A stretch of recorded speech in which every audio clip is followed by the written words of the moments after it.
Question number 12 देखो, आज exercise complete करनी है हमें। If a dot a is equals to 0 and a dot b is equals to 0, then what can be concluded about the vector b? मैं लिख के बता देती हूँ क्वेश्चन क्या है, लिख के बता देती हूँ। क्वेश्चन हमारा है, हमें दिया हुआ है a डॉट a, हमें जीरो वेक्टर दिया हुआ है, zero sorry, and a dot b भी हमें जीरो दिया हुआ है। Then he is asking about the vector B. Vector B क्या होगा, क्या कंक्लूजन हम निकाल सकते हैं वेक्टर बी के रिगार्डिंग इन दोनों कंडीशन से। ठीक है, तो वेक्टर बी एग्जैक्टली आपको नहीं निकालना है, but he is asking for the conclusion, what can be the conclusion regarding vector B अगर हमारे पास ये दो कंडीशंस हैं। ठीक है, तो देखो अगर पहली कंडीशन को आप देखते हैं, पहली कंडीशन यानी कि a dot a is equals to 0, तो यहाँ पे मैंने आपको फॉर्मूला बताया था a dot a can be written as, a dot a देखिए कैसे लिखा जा सकता है, a dot a vector can be written as a का मैग्नीट्यूड का whole square. Once this is the formula, a dot a, ये दो वेक्टर्स जब आप मल्टीप्लाई करते हो तो उनके मैग्नीट्यूड का स्क्वायर आ जाता है, और ये चीज हमें जीरो दी हुई है। इसका मतलब क्या हुआ, अगर मैग्नीट्यूड का स्क्वायर जीरो है तो यानी कि a का मैग्नीट्यूड जीरो हो गया, और a का मैग्नीट्यूड जीरो है, इसका मतलब a एक जीरो वेक्टर है। Therefore a is a zero vector. ठीक है, तो लेकिन अब आप कहेंगे मैम हमें तो बी के लिए कंक्लूजन निकालना था, तो बी के लिए भी हम कंक्लूजन देखिए कैसे निकालेंगे। अब यहाँ से हमें मिल गया कि ए एक जीरो वेक्टर है। अब जब ये वाली कंडीशन हम देखेंगे, ए एक जीरो वेक्टर है और इन दोनों का डॉट प्रोडक्ट जीरो आ रहा है, तो ऑब्वियसली जाहिर सी बात है कि ए हमारा जीरो वेक्टर है, उसकी वजह से इसका आंसर जीरो आ रहा है। तो बी वेक्टर चाहे कुछ भी हो, B vector can be any vector, क्योंकि कोई भी रैंडम वेक्टर को आप एक जीरो वेक्टर से मल्टीप्लाई करोगे तो जीरो ही आएगा। तो बी आपका यानी कि कुछ भी एक रैंडम वेक्टर हो सकता है। So B vector can be any vector. तो बी वेक्टर आपका कुछ भी वेक्टर हो सकता है। तो ये बड़ा ही लॉजिकल क्वेश्चन है। इस तरह के क्वेश्चन आपके 1 या 2 मार्क्स के आते हैं, ऑब्जेक्टिव में आते हैं। तो अगर कोई डाउट है तो पूछो, नहीं तो फिर I will move to next question.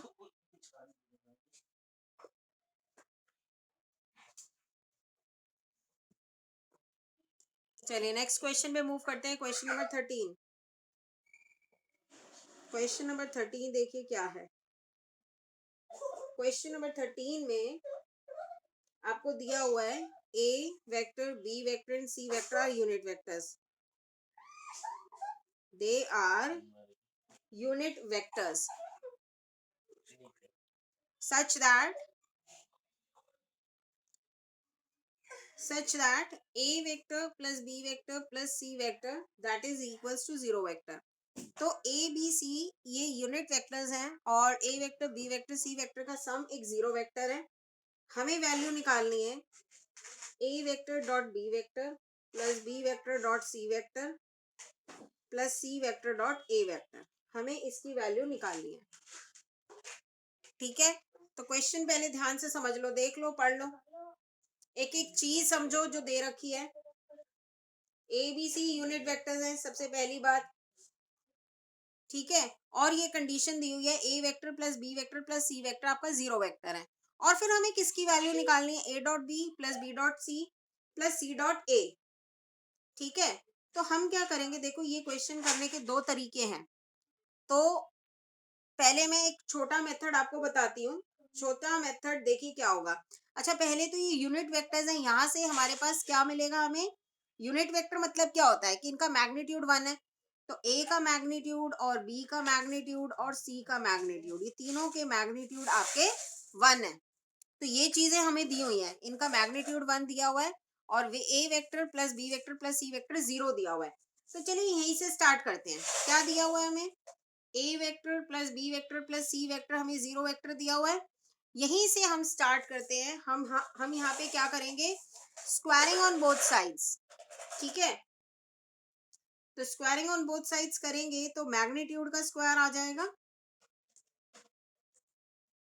Magnitude का स्क्वायर और जीरो वेक्टर, ये जीरो वेक्टर नहीं है, जीरो है, वेक्टर्स को ऐड करेंगे तो वेक्टर ही आएगा, ये जीरो वेक्टर। ठीक है, तो जब इसका स्क्वायर करेंगे तो मैग्नीट्यूड का स्क्वायर हो जाता है, लास्ट टाइम मैंने आपको बताया था।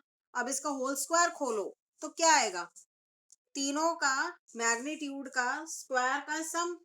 तो ए वेक्टर का स्क्वायर प्लस बी वेक्टर के मैग्नीट्यूड का स्क्वायर प्लस सी वेक्टर के मैग्नीट्यूड का square plus two times of क्या आएगा। अब ये तो आप फॉर्मूला लगा ही सकते हो, A dot B plus B dot C plus C dot A. अब आप देखिए कि हमने ये क्रिएट कर दिया, यहाँ पे जो हमें चाहिए था, हमें क्या चाहिए था, A dot B plus B dot C plus C dot A, ये चाहिए था ना हमें, तो ये हमने यहाँ पे क्रिएट कर दिया। तो यही है टेक्निक। आप कैसे याद रखोगे इस मेथड को, और वैसे भी मैंने बताया बहुत से क्वेश्चंस में यहाँ पे स्क्वायरिंग करने से काम बनता है, क्योंकि देखो, और यहाँ पे स्क्वायरिंग करने से काम कैसे बना, जब हम ए वेक्टर बी वेक्टर और सी वेक्टर के सम को होल स्क्वायर करेंगे तो बेसिकली दोनों वेक्टर्स का एक तो स्क्वायर आएगा, फिर टू टाइम्स ऑफ दो दो का कॉम्बिनेशन आएगा, और वही तो हमें चाहिए। तो हम ऐसे सोचेंगे कि ये A dot B plus B dot C plus C dot A जो हमें निकालना है वो कैसे मिल पाएगा मुझे। जो गिवन कंडीशन है ए प्लस बी प्लस सी वेक्टर्स का सम, उसका अगर होल स्क्वायर कर दे तो ये कॉम्बिनेशन मिल जाएगा हमें। ठीक है, चलो अब करते हैं आगे। तो ये चीज मुझे जीरो मिल गई। ठीक है, अब क्या करेंगे, ए वेक्टर का मैग्नीट्यूड देखो क्या दिया हुआ है, ये दिया हुआ है ना, वन दिया हुआ है, बी वेक्टर का मैग्नीट्यूड भी वन दिया हुआ है, सी वेक्टर का मैग्नीट्यूड भी वन है, तो ये वन का स्क्वायर वन, ये भी वन हो गया, ये भी वन हो गया। ठीक है, फिर ये टू टाइम्स ऑफ, अब जो चीज हमें फाइंड आउट करनी है वो तो एज इट इज रखेंगे हम, A dot B plus B dot C plus C dot A is equal to zero. तो ये आ जाएगा three plus two times of A dot B plus B dot C plus C dot A is equal to zero. तो क्या आ जाएगा, -3/2 आ जाएगा ना। तो डायरेक्टली मैं लिख रही हूँ, आप एक स्टेप और लिख सकते हो, थ्री को उधर ले जाओगे फिर टू से डिवाइड कर दोगे, तो A dot B plus B dot सी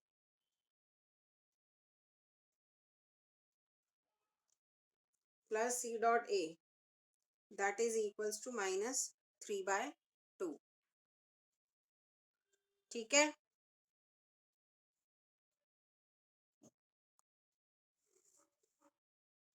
देखो अच्छे से समझो, कुछ पूछना है तो पूछो।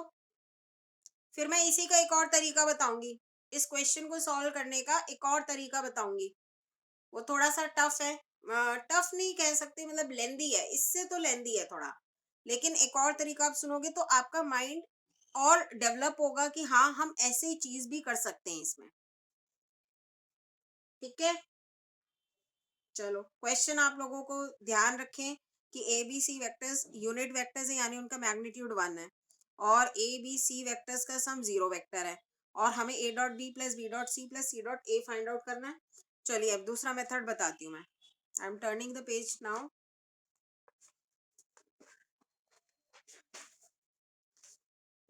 देखो मैं दोबारा से यहाँ पे लिख देती हूँ फटाफट से क्या क्या गिवन है। ए वेक्टर बी वेक्टर और सी वेक्टर का मैग्नीट्यूड ये वन है, A vector plus B vector plus C vector ये जीरो वेक्टर दिया हुआ है, और हमें फाइंड आउट करना है A dot B plus B dot C plus C dot A,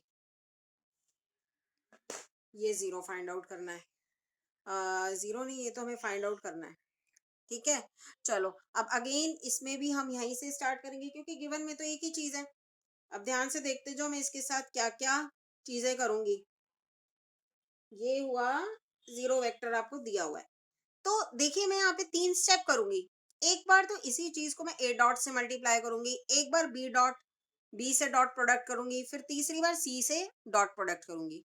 ठीक है, तो मैं दोबारा बताती हूँ, ये जो चीज आपको दी हुई है, तीन स्टेप्स करूंगी मैं इसके साथ।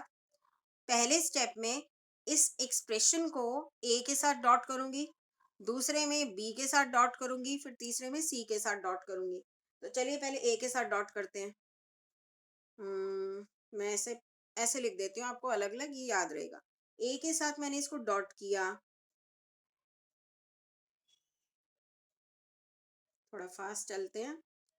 अब ए के साथ डॉट किया तो ये खुलेगा A dot B, A dot C हो जाएगा। तो A dot A plus A dot B plus A dot C हो जाएगा, और इधर ए डॉट जीरो जीरो हो जाएगा, और ए डॉट ए ये क्या हो जाएगा, मैग्नीट्यूड ऑफ ए का square, A dot B plus B dot A dot C as it is रह जाएगा। मैग्नीट्यूड ऑफ ए 1 है, ठीक है,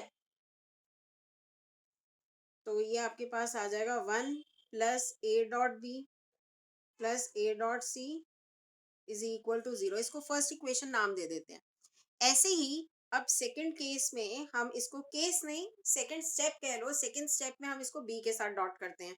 तो बी के साथ डॉट किया,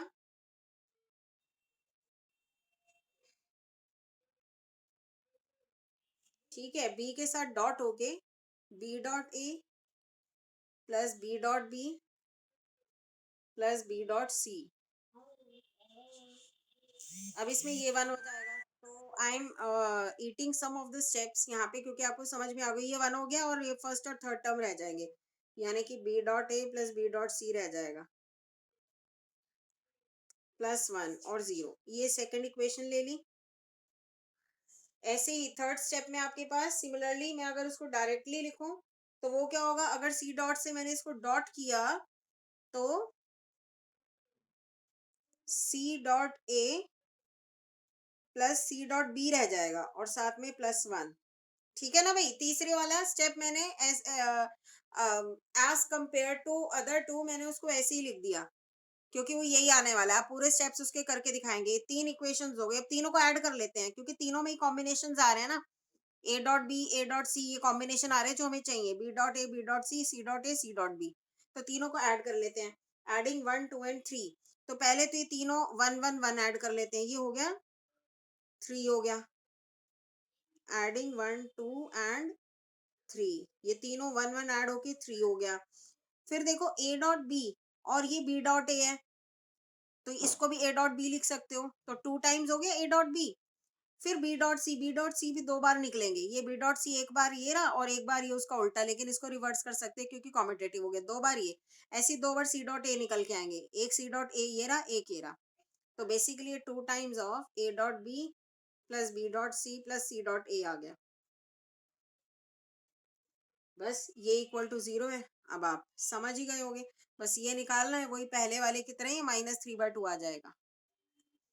सो this implies A dot B plus b dot c plus c dot a, that is equals to -3/2, ठीक है।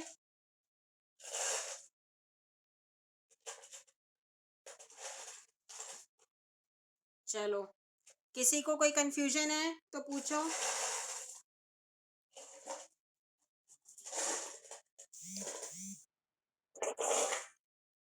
चलो फिर आगे चलते हैं, क्वेश्चन नंबर 14।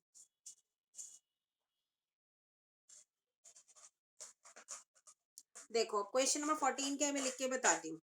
देखो हमने एक रिजल्ट किया था, अगर ए या तो ए 0 वेक्टर होता है या बी 0 वेक्टर होता है, तो ए डॉट बी तो 0 वेक्टर होगा ही, मतलब दोनों में से कोई भी एक 0 वेक्टर होता है तो वो 0 ही आ जाता है।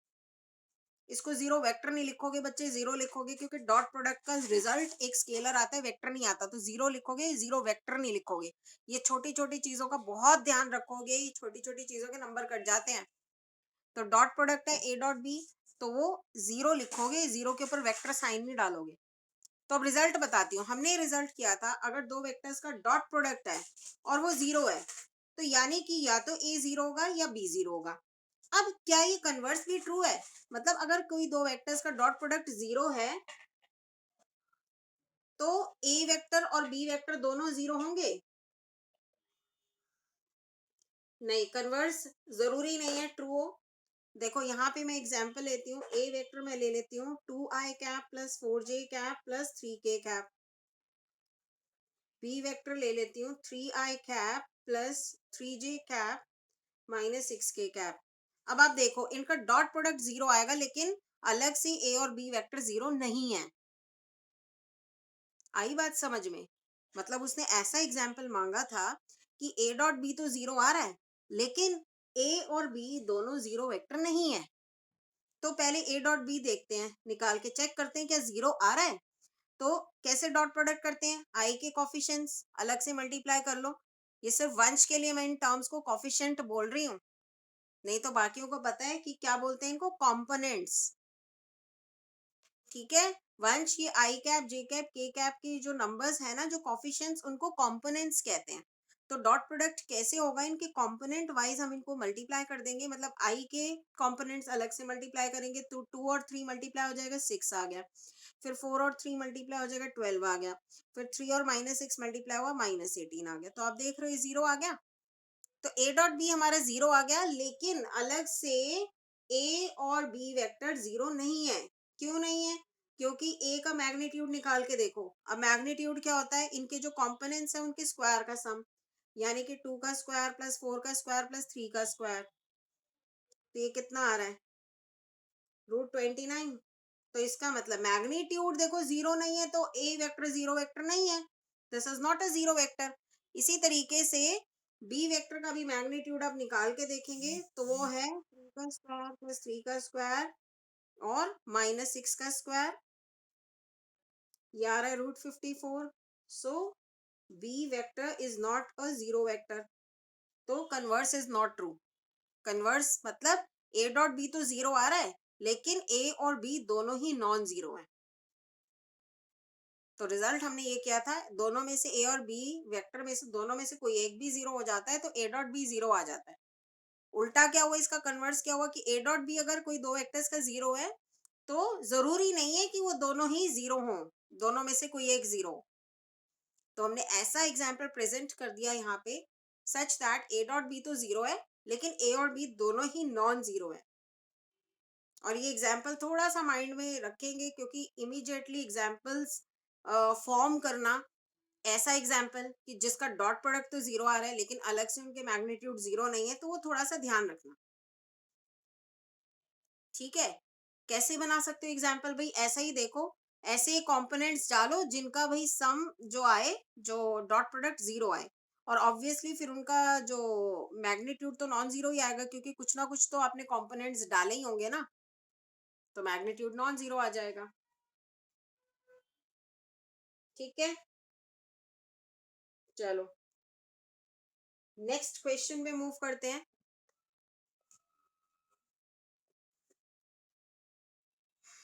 क्वेश्चन नंबर 15 मैं रीड कर रही हूँ और सारी इंफॉर्मेशन यहाँ लिख दूंगी। क्वेश्चन नंबर 15 की, if the vertices ABC of a triangle ABCR, एक ट्राइंगल है ABC, ट्राइंगल बनाने की जरूरत नहीं है यहाँ पे लेकिन मैं बना देती हूँ।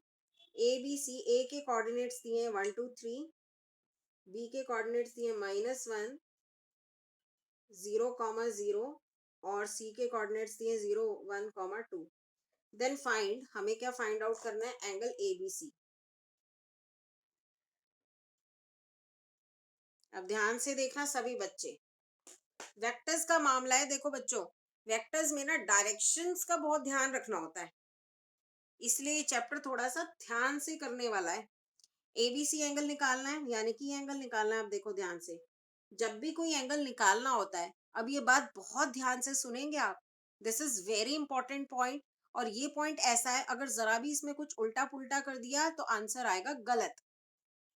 ठीक है, तो अब क्या बताने वाली हूं मैं, एंगल एबीसी हमें निकालना है, तो हम क्या करेंगे, जो एंगल आपको फाइंड आउट करना है ना, आप वहीं से डायरेक्शन लेंगे, यानी कि आप बीए वेक्टर निकालेंगे और बीसी वेक्टर निकालेंगे। ठीक है, चलो अब दोबारा बताती हूँ, मतलब बीए निकालोगे, ए बी नहीं निकालोगे, ना कि बी सी बी निकालोगे। तो वहीं से ओरिजिन करने हैं, मतलब दोनों वेक्टर्स वहीं से स्टार्ट होने चाहिए, वही उनका इनिशियल पॉइंट होना चाहिए जो एंगल आपको निकालना है। वो एंगल सी भी निकालने के लिए बोल सकता था, तो सी से दोनों वेक्टर निकलते, ऐसा होता। तो अब दो वेक्टर्स के बीच का एंगल कैसे निकालते हैं, कैसे निकालते हैं, दो वेक्टर्स के बीच का एंगल क्या होता है, ए वेक्टर और बी वेक्टर के बीच का एंगल निकालना हो तो क्या होता है, cos theta is A dot B upon magnitude of A into magnitude of B. अब यहाँ पे वो दो वेक्टर्स हमारे कौन से हैं, एक तो ये ए बी ए वेक्टर है और एक ये बी सी वेक्टर है। तो बी ए वेक्टर और बी सी वेक्टर पहले हम पूरे तैयार कर लेते हैं, क्योंकि बी ए वेक्टर नहीं है हमारे पास, उनके कोऑर्डिनेट्स हैं।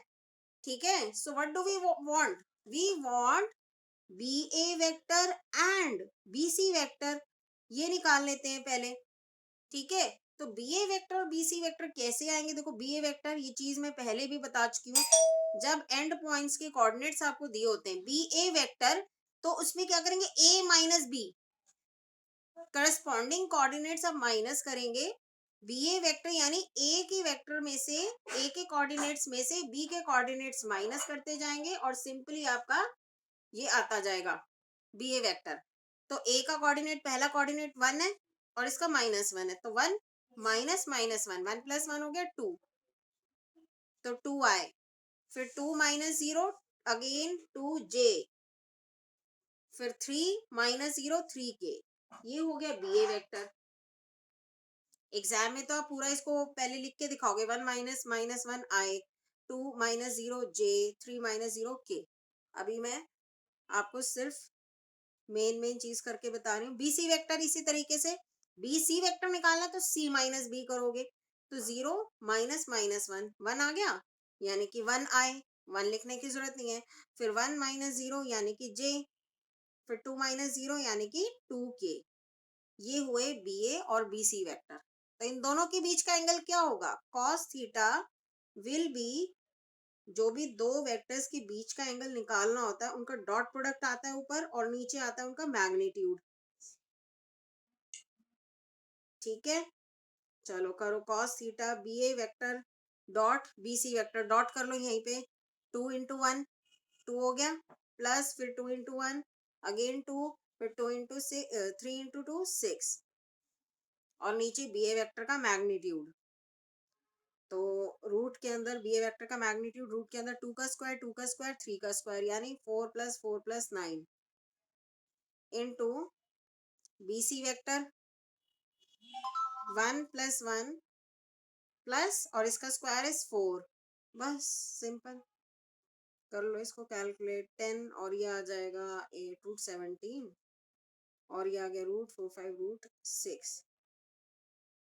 ठीक है, तो बस मल्टीप्लाई करोगे अब तो इसको, कितना आ जाएगा ये, √17 102, √102 आ गया। और ये ध्यान रखिए कॉस थीटा है हमारा, हमें थीटा निकालना है, हमें ये थीटा निकालना होता है। तो फाइनल स्टेप आप लिख दोगे, कॉस को उधर ले जाओ, तो कॉस इनवर्स ऑफ 10/√102।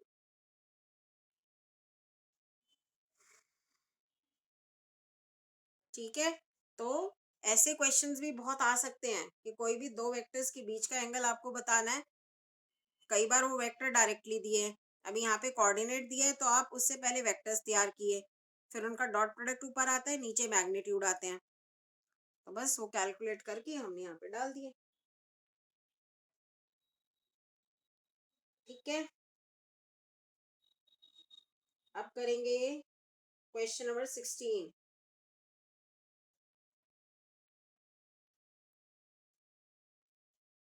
16 क्वेश्चन है, शो दैट द पॉइंट्स, मैं लिख देती हूँ यहीं पे, शो दैट द पॉइंट्स, ए है आपका 1, 2, 7, बी है आपका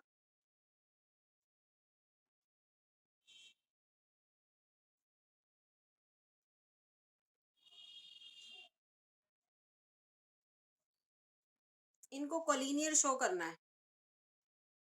ठीक है, we have to show them to be collinear. Collinear show करने के लिए देखिए दो तरीके होते हैं यहाँ पे, अभी मैं एक ही तरीका बता रही हूँ जो कि बहुत आसानी से आपको डाइजेस्ट हो जाएगा। देखो जैसे सिंपल सी बात समझो, ए बी सी अगर कोलिनियर होंगे तो कुछ ऐसे होंगे। तो कोलिनियर में क्या कंडीशन आ जाती है कि ए सी का vector A B vector plus B C vector अगर आ जाता है, ए सी अगर A B plus B C आ जाता है, तो यानी कि वो कोलिनियर हो गए। तो बस हमें ये प्रूव करना है। देखो ए सी वेक्टर का मैग्नीट्यूड यानी ए सी की लेंथ, मैग्नीट्यूड मतलब क्या होता है यहाँ पे, लेंथ। तो ए सी की लेंथ ए बी और बी सी की लेंथ के सम के बराबर है, तो बस कोलिनियरिटी के लिए हम ये प्रूव करेंगे। ठीक है, अब क्वेश्चन स्टेप बाय स्टेप देखो क्या होता जाएगा, क्या करना पड़ेगा। अब हमारे पास अब देखो ए सी है नहीं है, हमारे पास खाली ए और सी के कोऑर्डिनेट्स है, ए सी वेक्टर नहीं है। उसके बाद ए बी और बी सी ये भी हमें चाहिए, ये दोनों वेक्टर्स भी चाहिए, बट वो वेक्टर नहीं है हमारे पास। तो पहले वो वेक्टर तैयार करते हैं। तो आपको बताया था मैंने कैसे तैयार करते हैं। ए बी वेक्टर निकाल लेते हैं पहले। ए बी वेक्टर निकालोगे तो क्या करोगे, बी का कोऑर्डिनेट माइनस ए का कोऑर्डिनेट करोगे, तो 2 - 1 यानी कि आई, फिर 6 - 2 4j, प्लस फिर 3 - 7 -4k, ये हुआ ए बी वेक्टर। फिर बी सी वेक्टर निकालोगे, ऐसे ही अब बी सी निकालोगे, 3 - 2 यानी कि आई, फिर 10 - 6 यानी कि 4j, फिर -1 - 3 यानी कि -4k। फिर ऐसे ही ए सी वेक्टर निकाल लोगे, सी माइनस ए करके, यानी कि 2i + 8j -8k। थोड़ा सा फास्ट कर दिया मैंने क्योंकि अब वेक्टर्स निकालने आपको आ ही गए हैं। अब इस ये चीज प्रूव करने के लिए आपको इनके मैग्नीट्यूड्स चाहिए, तो मैग्नीट्यूड निकालते हैं।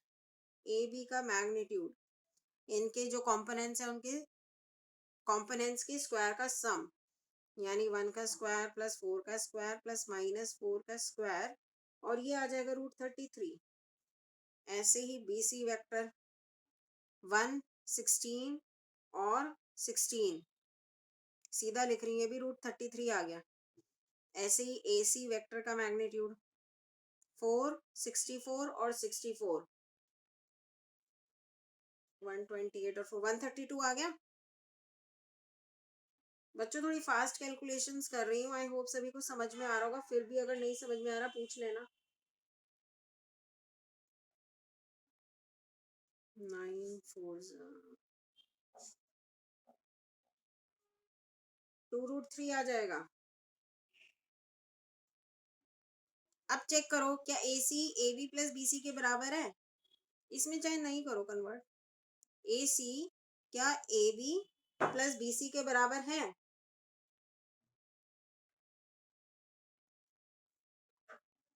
अच्छा, 2√33 आ जाएगा। अगर हम इसको लिख लें 2√33 आ जाएगा। हाँ, तो आ गया सिंपल। ए सी का मैग्नीट्यूड ए बी और बी सी के मैग्नीट्यूड के सम के बराबर आ गया, क्योंकि √33 ऐड करेंगे तो 2√33 आ जाएगा। therefore we can say that A B C are collinear. बच्चों एक और बात ध्यान रखना भाई, ये कोलिनियर जब प्रूफ करना होता है ना, बाद में बताऊंगी, एक और तरीका होता है इसको प्रूफ करने का, जो मैंने बताया था लीनियर कॉम्बिनेशन होना चाहिए, कोऑर्डिनेट्स प्रोपोर्शनल आ जाने चाहिए, वो तरीका बताऊंगी। ठीक है, तो वो कभी और किसी और क्वेश्चन में बताऊंगी, लेकिन एक एक करके तरीके आप सीखते जाओ बच्चे, क्योंकि यहाँ पे बहुत कंफ्यूज हो जाते हैं। तो अभी एक ये तरीका दिखाया कोलिनियर का, फिर एक और तरीका दिखाऊंगी। कभी बुक में भी एक एनसीईआरटी में सॉल्व्ड क्वेश्चन भी आपका इसके बेस पे, तो वो भी मैंने अभी रुकवा दिया था, वो नहीं कराया था। अभी एक्सरसाइज में आया तो एक्सरसाइज वाला करा दिया, तो बुक वाले क्वेश्चन में दूसरा मेथड करा दूंगी मैं। ठीक है, चलो अब बस एक ही रह गया हमारा क्वेश्चन, फिर ये एक्सरसाइज हमारी कंप्लीट हो जाएगी, और वो क्वेश्चन भी बहुत आसान है। नेक्स्ट टाइम कराऊंगी फिर cross product, next time cross product होगा आपका इसी टाइम पे। टाइम अभी कुछ दिनों के लिए मैंने यही फिक्स कर दिया बच्चों, आई होप किसी को कोई प्रॉब्लम नहीं होगी। वो कहता है यहाँ पे 3 वेक्टर्स हैं, 2i cap -j cap plus k cap, और फिर i cap -3j cap -5k cap. एक और वेक्टर है 3i cap -4j cap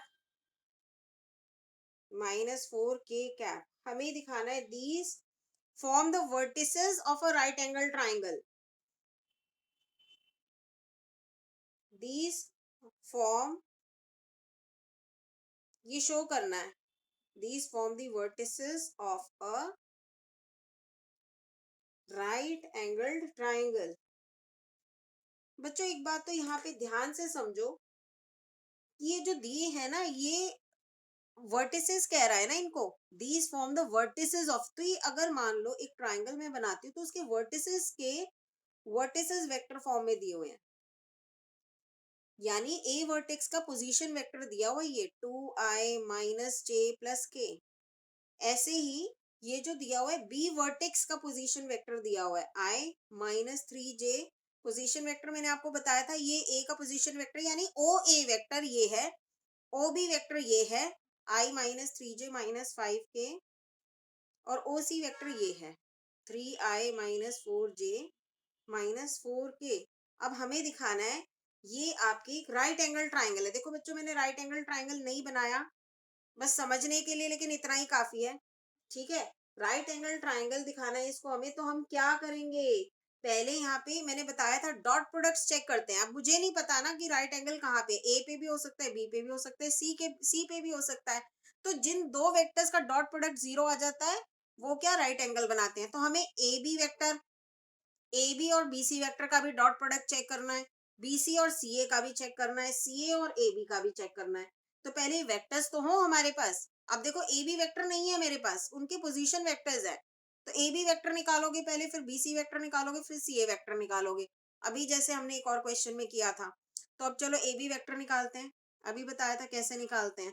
A B निकालने के लिए बी माइनस ए करोगे, तो 1 माइनस 2 यानी i माइनस 2i कितना आ जाएगा, माइनस आई, फिर माइनस 2j, फिर माइनस 5 माइनस के माइनस 6k। ठीक है, फिर बीसी वेक्टर निकालोगे ऐसे ही, बीसी वेक्टर बीसी वेक्टर आपका ऐसे ही आ जाएगा 2i minus j plus k। फिर आप एसी वेक्टर निकालोगे, माइनस आई प्लस 3j प्लस 5k। ठीक है, ये तीनों वेक्टर्स आपने निकाल लिए।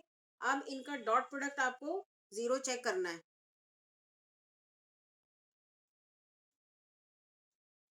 किसी एक का भी 0 आ जाना चाहिए। ये चेक करो, mine A B dot B C, तो इसका -1 into 2 plus -2 into -1 -6 into -6 into 1। देखो क्या आ रहा है, -2 + 2 -6। ये तो 0 नहीं आ रहा, -6 आ रहा है। फिर बी सी डॉट ए सी कर लो, 2 इंटू -1 -2, फिर -1 इंटू 3 -3, फिर 1 इंटू 5 5। ये आ गया ना 0। तो बीसी और एसी वेक्टर के डॉट प्रोडक्ट 0 आ गए, यानी कि सी एंगल आपका 90 डिग्री एंगल है, ये आपका 90 डिग्री एंगल है। तो ये ट्राइंगल आपका ऐसा होना चाहिए था, सी एंगल 90 डिग्री एंगल है। तो इससे प्रूव हो गया। अब तीसरा डॉट प्रोडक्ट आपको निकाल के दिखाना है, तो आप निकाल के दिखा सकते हो। कौन सा रह गया, ए सी और ए बी का डॉट प्रोडक्ट। ठीक है, तो आप 0 दिखाना चाहते हो तो 0 दिखा सकते हो। मतलब वो तो 0 नहीं आएगा खैर, क्योंकि एक ही 90 डिग्री एंगल हो सकता है ना एक ट्राइंगल में। मेरा कहने का मतलब वो भी कैलकुलेट करके दिखाना चाहते हो दिखा सकते हो। कौन सा रह गया, कर ही लेते हैं।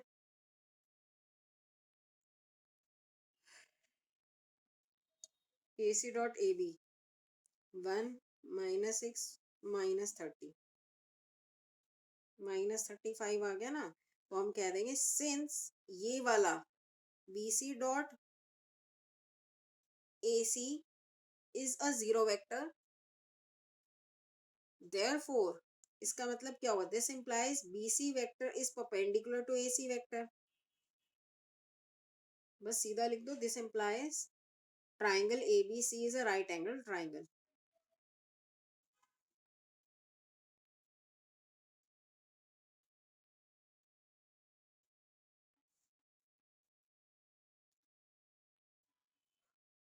आया बच्चों समझ में, कोई डाउट है तो पूछिए।